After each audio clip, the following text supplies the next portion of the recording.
من يهده الله فلا مضل له ومن يضلل فلا هادي له ونشهد أن لا إله إلا الله وحده لا شريك له ونشهد أن سيدنا مولانا محمدا عبده ورسوله أما بعد فأعوذ بالله من الشيطان الرجيم بسم الله الرحمن الرحيم ومن يعش عن ذكر الرحمن نقيض له شيطانا فهو له قرين وإنهم ليصدونهم عن السبيل ويحسبون أنهم مهتدون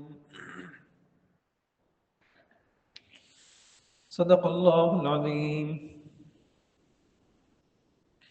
میرے محترم بھائیوں بزرگوں، اللہ تعالیٰ نے اس دنیا کو پیدا کیا، اس میں خیر بھی ہے شر بھی ہے۔ اللہ تعالیٰ نے ہمیں دونوں راستے بتا دیے، فَأَلْهَمَهَا فُجُورَهَا وَتَقْوَاهَا۔ دیکھو اس راستے سے تمہیں خیریں ملیں گی، برکتیں ملیں گی، آسانیاں ملیں گی، سہولتیں ملیں گی، اور اس راستے سے تم کو پریشانیاں ملیں گی۔ خیر بھی واضح ہے، شر بھی واضح ہے، اسباب بھی واضح ہیں، نتائج بھی واضح ہیں۔ اور ہمارا کام یہ ہے کہ ہم خیر کے اسباب کو اختیار کریں، شر کے اسباب سے ہم بچیں۔ تو کچھ جمعوں سے میں یہ عرض کر رہا تھا کہ ہم چاہتے ہیں کہ جی ہمارا گھر، ہماری جان محفوظ ہو، ہمارا مال محفوظ ہو، ہماری عزت محفوظ ہو، آبرو محفوظ ہو، صحت محفوظ ہو، صحت ہو، عافیت ہو۔ تو اس کے لیے ہم کو کچھ اسباب اختیار کرنے ہیں۔ کون سے اسباب؟ غیبی اسباب، وحی سے جس کا ہمیں پتہ چلتا ہے، ان کو سنتیں بھی کہہ سکتے ہیں۔ تو اس میں آج کل ایک پریشانی دیکھیں، عاملوں کی دکانیں چمک رہی ہیں، تعویذ گنڈے۔ میں یہ نہیں کہہ رہا کہ سب غلط ہیں، لیکن یہ کہ اس کا مطلب یہ کہ یہ پریشانی ہے نا سب کو۔ جادو ہو گیا، کسی نے سحر کر دیا، کسی نے جادو کر دیا، کسی پہ جنات ہے، یہ ساری چیزیں ہیں۔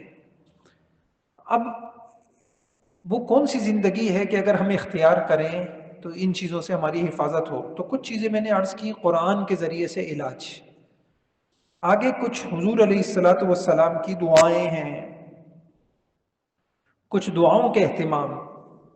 ایک تو آپ نے دیکھا اعوذ باللہ من الشیطان الرجیم، قرآن میں ہر صورت میں ہمیں یہ سکھائی گئی، اعوذ باللہ من الشیطان الرجیم۔ اگر اس طرح سے اہتمام کر لیں کہ صبح، ایک حدیث میں آتا ہے، ترمذی کی یہ حدیث ہے کہ جو شخص صبح کے وقت 3 مرتبہ یہ پڑھے، اعوذ باللہ السمیع العلیم من الشیطان الرجیم، اعوذ باللہ السمیع العلیم من الشیطان الرجیم، اعوذ باللہ السمیع العلیم من الشیطان الرجیم، اور پھر یہ آیتیں پڑھے، هو اللہ الذی لا الہ الا هو عالم الغیب والشہادہ هو الرحمن الرحیم، هو اللہ الذی لا الہ الا هو الملک القدوس السلام المؤمن۔ قرآن کی آیت ہے۔ تو 70,000 فرشتے مقرر کر دیتے ہیں اللہ۔ صبح پڑھ لی، شام تک اس کے لیے مغفرت کی دعائیں کریں گے۔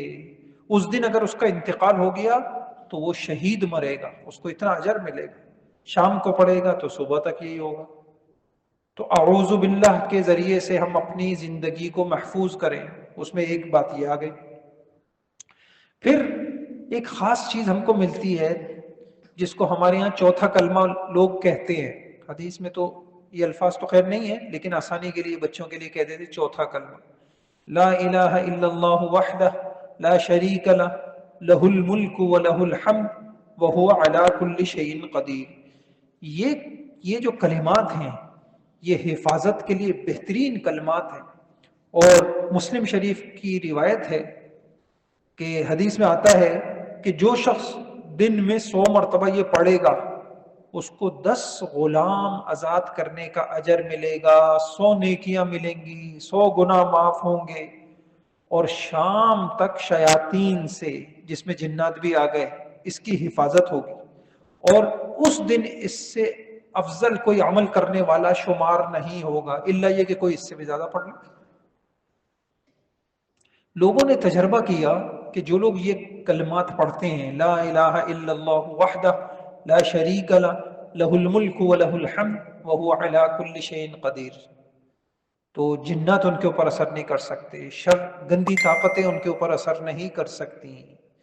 اس کا اہتمام ہو جائے، 100 مرتبہ صبح 100 مرتبہ شام ہو جائے۔ یہ تو خاص دعائیں تھیں۔ پھر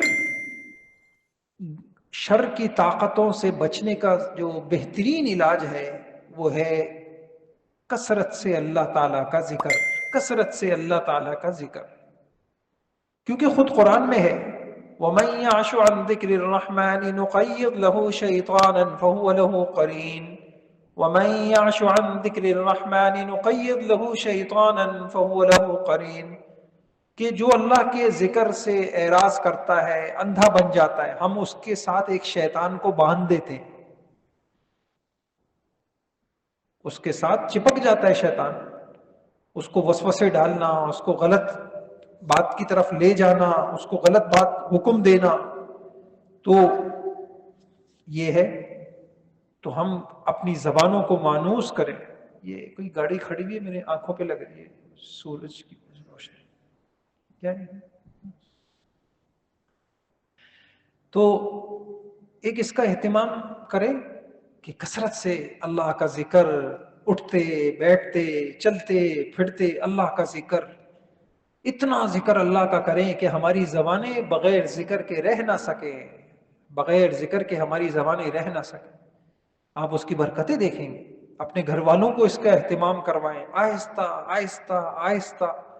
اگر نصیب اچھے ہوئے تو زبان اللہ کے ذکر سے مانوس ہو جائیں، یہ مانوس ہو جائیں، ہمیں بے چینی ہو، یا تو کام کر رہے ہوں یا جیسی کام سے فارغ ہو، جب کوئی اور کام نہ ہو تو پھر ہماری زبان اللہ کے ذکر میں مشغول ہے۔ تسبیحیں جیب میں ہونی چاہیے، یہ مذکرہ ہے، یہ انسان کی یاد دہانی کراتی ہے۔ جو لوگ مانوس ہوتے ہیں تسبیح سے تو ہر وقت ان کو اللہ تعالیٰ کی توفیق مل جاتی ہے، اب یہ 100 مرتبہ پڑھ لوں، یہ پڑھ لوں، یہ پڑھ لوں، یہ پڑھ لوں۔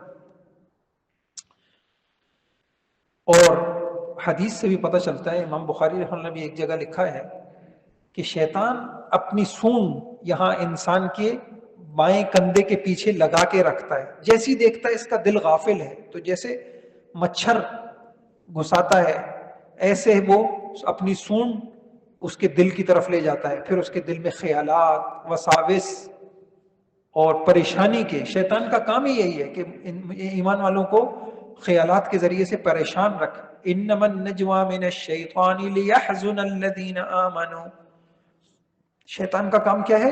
ایمان والوں کو غمزدہ کرے۔ سب کچھ صحیح ہے الحمدللہ، اللہ کی نعمتیں، پتہ نہیں کچھ ہو نہ جائے، ایسا نہ ہو جائے، ویسا نہ ہو جائے، ایسا نہ ہو جائے، ویسا نہ ہو جائے۔ ان چیزوں سے شیطان کیا کرتا ہے؟ خوف زدہ رکھتا ہے، غم زدہ رکھتا ہے، پریشان رکھتا ہے، پھر انسان خوش نہیں رہتا۔ یہ پھر ذکر، تو ذکر میں نے آپ کو بتا دیا چوتھے کلمے کے بڑے اثرات ہیں، ہر وقت اللہ کے ذکر، یہ آپ کو اور ہمیں بچائے گا۔ تیسری چیز ذکر میں اذان بھی ہے۔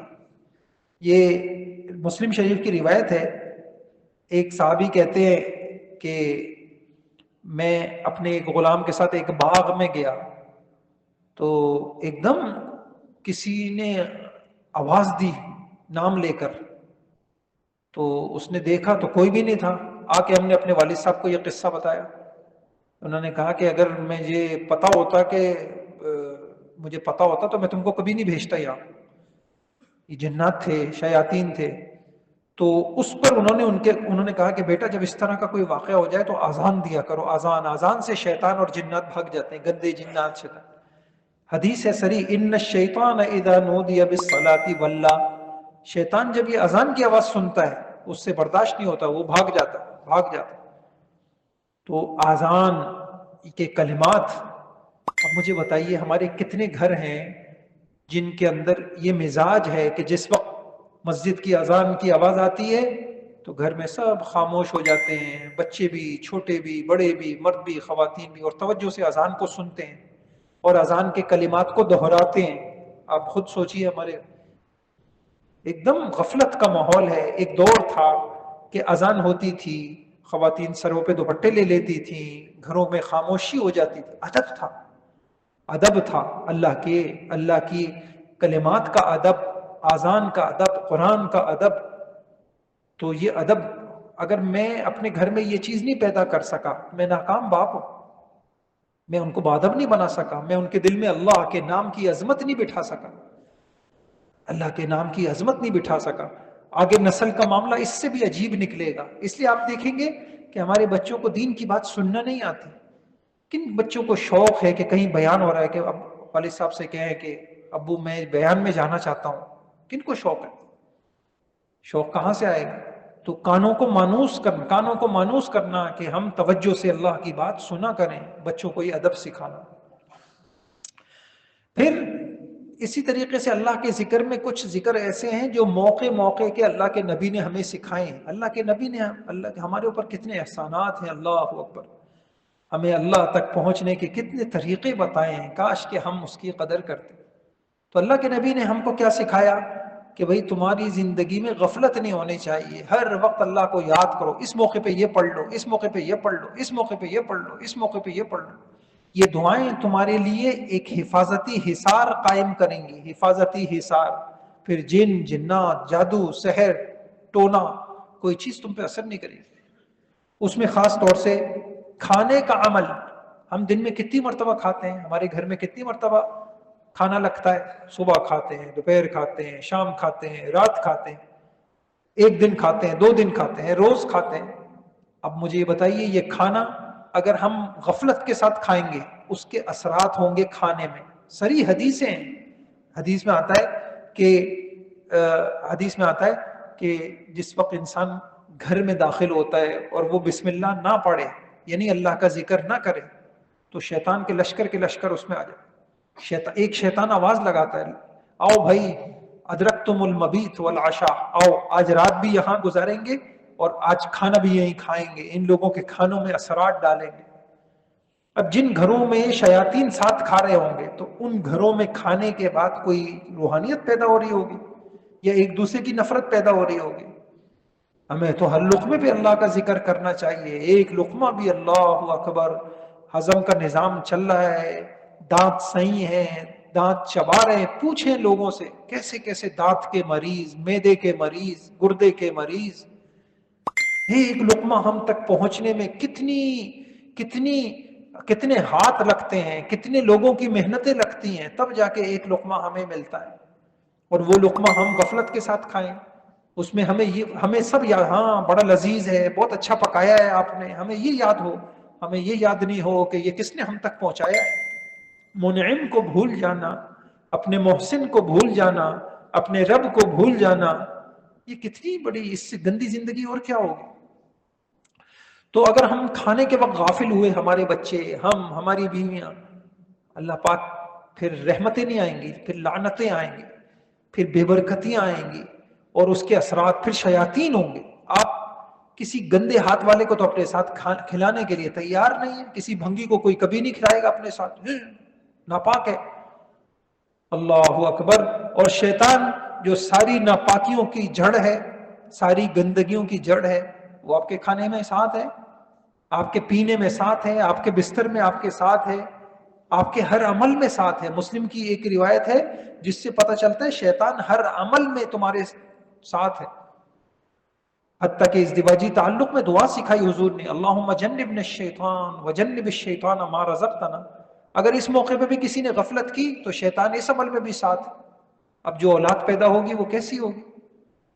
پھر حدیث میں آتا ہے کہ گھر سے نکلتے وقت اگر آپ دعا پڑھ لیں، بسم اللہ توکلت علی اللہ لا حول ولا قوت الا باللہ، یہ حدیث ترمذی میں بھی ہے، ابو داؤد میں بھی ہے. کوئی آدمی یہ دعا پڑھ لے تو ایک فرشتہ کہتا ہے ہدیتا وکفیتا ووقیتا وتنحى عنک الشیطان. اب اللہ تعالیٰ جس کام کے لیے نکلے ہو، اللہ تمہاری رہبریاں کریں گے، رہنمائیاں کریں گے، اور اللہ تعالیٰ تمہارے کاموں کو بنائیں گے. تم اللہ کو بھولے نہیں ہو، تم نے اللہ کو یاد کیا ہے، اور تمہاری شیطان سے، جنات سے اور شر کی طاقتوں سے اللہ تعالیٰ تمہاری حفاظت کریں گے. یہ کتنے سے کلمات ہم نے پڑھ لیے، اتنے سے کلمات پڑھ لیے، بسم اللہ توکلت علی اللہ لا حول ولا قوت. اب یہ تو اگر ماں اس کا دل ذاکر ہوگا، اس کے دل میں قدر ہوگی، وہ تو نکلنے نہیں دے گی اپنے بچوں کو. بیٹا پہلے پڑھو، بیٹا پڑھو، پہلے دعا پڑھو، پھر دعا پڑھ کے گھر سے نکلو. وہ شوہر کو کہے گی دعا کا اہتمام کریں، سب اللہ کی حفاظت میں آ جائیں گے. تو یہ دعائیں ہیں. پھر بیت الخلا جاتے وقت دیکھیں یہ جو گندی جگہ ہوتی ہیں شیاطین یہی ہوتے ہیں، کوڑے کرکٹ کی جگہ ہیں، گندی جگہ ہیں، یا خود انسان گندا ہے. تو شیطان کو جو سب سے زیادہ آسانی ہوتی ہے وہ ایسے لوگوں پہ ہوتی ہے جو ناپاک ہیں، پاک نہیں رہتے. میں آگے عرض کروں گا. اس لیے آپ دیکھیں حضور نے ہمیں کیا دعا سکھائی کہ جب آپ واش روم جائیں تو کیا پڑھیں؟ اللہم انی اعوذ بک من الخبث والخبائث. اے اللہ گندے جنوں سے، جنات سے میں تیری پناہ چاہتا ہوں.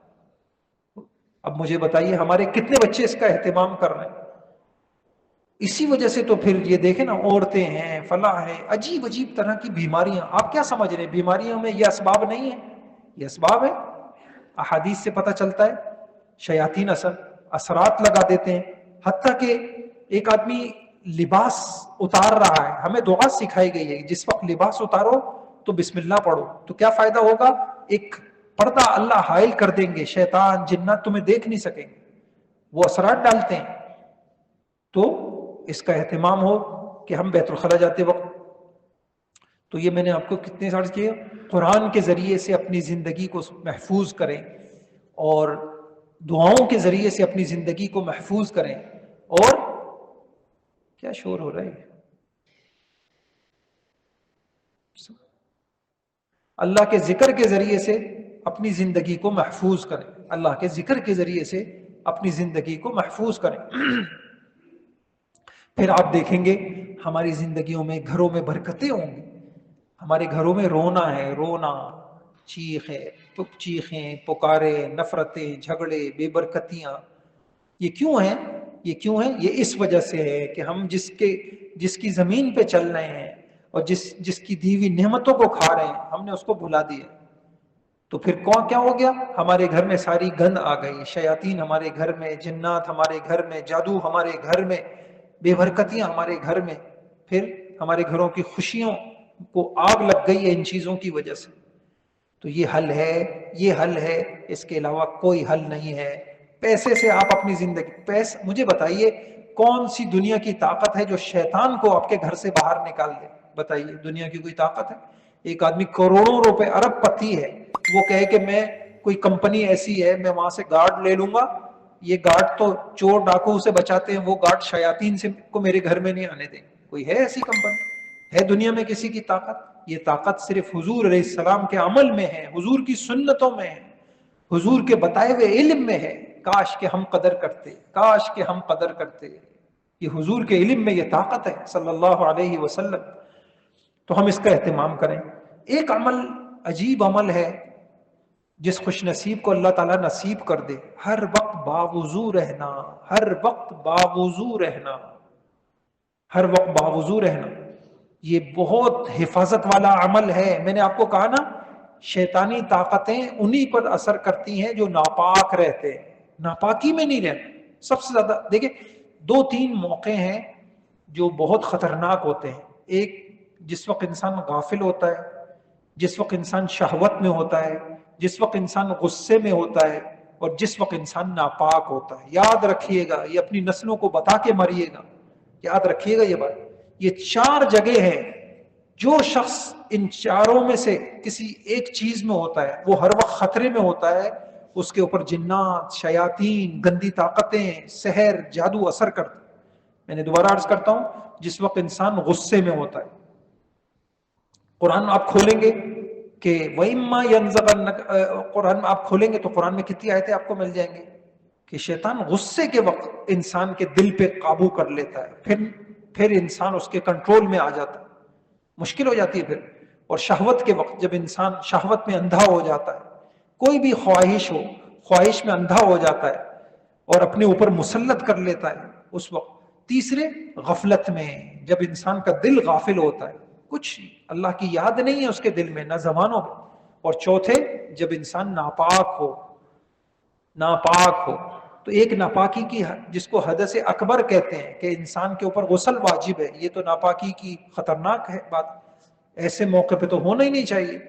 لیکن ایک دوسری صورت کیا ہوتی ہے کہ انسان بے وضو ہے، تو اس وقت بھی انسان محفوظ نہیں ہوتا زیادہ، تو کوشش کرے انسان، اللہ ہم سب کو توفیق دے کہ جب وضو ٹوٹ جائے تو انسان واش روم جاتا ہے، ہاتھ تو دھوتا ہی ہے، لوگوں کی عادت ہوتی ہے ہاتھ دھو رہے، تو آپ مختصر سا وضو کر لیں، یعنی وہ تفصیلی وضو نہ کریں جس کے اندر سنتوں کا بھی اہتمام ہوتا ہے، اگر اس کی ہمت نہیں ہے تو صرف آپ نے کیا کیا، ہاتھ دھوئے، منہ دھوئے، سر کا مسا کیا، پیر دھو لیے، 1 منٹ زیادہ لگے گا، 1 منٹ بھی زیادہ نہیں لگے گا، اتنا سا، لیکن کیا ہوگا، آپ محفوظ ہو جائیں گے۔ عمل اس کا اہتمام اللہ پاک توفیق دے دے۔ حدیث میں آتا ہے نا کہ جو انسان، ایک حدیث ترغیب و ترہیب میں ہے کہ انسان جب رات کو باوضو سوتا ہے تو ایک فرشتہ اس کے ساتھ پوری رات گزار کے یہ دعائیں کرتا، اللہم اغفر لعبدک فإنہ قد بات طاہرا، اے اللہ اپنے بندے کی مغفرت کر دے،